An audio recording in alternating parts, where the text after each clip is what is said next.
Hi, I'm Jason from ForSet, and we're doing a video on how to secure your Facebook account, and today we're talking about passwords.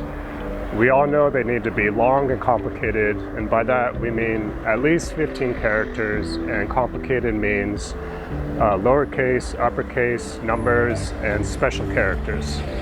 The problem with all that is when you try and do that, it becomes very hard to remember. And so today I want to talk about how to make it easy to remember. And what I found is the easiest way to do that is just to use a phrase. Ideally, some kind of like inside joke that is unique to you. But if you can't, then use some common phrase, but then make tweaks. For instance, Mary had a little lamb.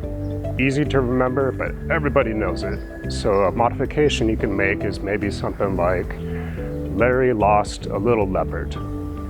So this is only 5 words. It's pretty simple to remember, but it's actually 27 characters. So once you throw in some numbers and special characters, you have an awesome password. So go change your password and stay tuned for the next video. Thanks.